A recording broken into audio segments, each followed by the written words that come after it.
ભેસ્તાનમાં આધેડની હત્યા મામલે 3 ઝડપાયા. ભંગાર સળગાવવા બાબતે 4 શખ્સોએ મળી દંડા અને તીક્ષ્ણ હથિયારથી હુમલો કર્યો. સુરત ડિંડોલી ઓવરબ્રિજ નીચે ઝાકીર પઠાણની હત્યા કરનારા 2 આરોપીઓ પ્રીતમ શર્મા અને શુભમ મરાઠેને પકડી પાડતી ડિંડોલી પોલીસ સુરત ભેસ્તાન વિસ્તારમાં ઓવરબ્રિજ પાસે આવેલા પાંજાપોળ નજીક એક ભંગારના ગોડાઉન બહાર પ્લાસ્ટિકનો કચરો સળગાવવા જેવી સામાન્ય બાબતે મોટો ઝઘડો થયો હતો.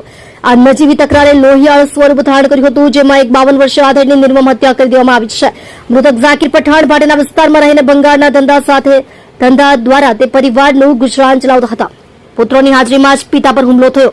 મંગળવારે બપોરે જ્યારે ઝાકીરભાઈ પોતાના ગોડાઉન પર હતા ત્યારે પ્રીતમ અને શુભમ નામના યુવકો સાથે સામાન સળગાવવા બાબતે તેમનો ઝઘડો થયો હતો. મામલો બિચકતા ઝાકીરભાઈએ મદદ માટે પોતાના 2 પુત્રો શાહરૂખ અને શાકિરને સ્થળ પર બોલાવ્યા હતા. જોકે સામા પક્ષે પણ 5 થી 6 શખ્સો એકઠા થઈ ગયા હતા અને વાતચીત કરવાના બદલે સીધો હુમલો કરી દીધો હતો.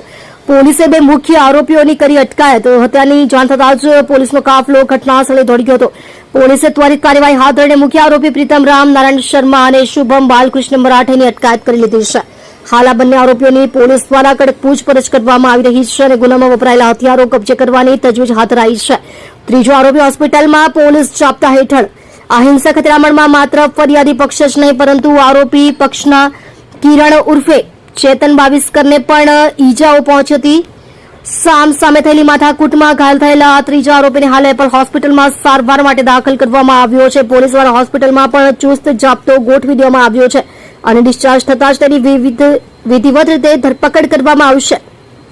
ફરાર ચોથા આરોપીને પકડવા ચક્રો ગતિમાન. પોલીસ તપાસમાં ચોથા આરોપી તરીકે અંકિત દિનકર પાટીલનું નામ ખુલ્યું છે. જોકે અંકિત પોલીસની પકડથી બચવા માટે હાલ ફરાર થઈ ગયો છે. એસીપી નીરવ ગોહિલે જણાવ્યું હતું કે ફરાર આરોપીને પકડવા માટે અલગ અલગ ટીમો બનાવી ફિલ્ડમાં કાર્યરત કરવામાં આવી છે. પોલીસને આશા છે કે ટૂંક સમયમાં જ તમામ આરોપીઓ જેલના સળિયા પાછળ હશે.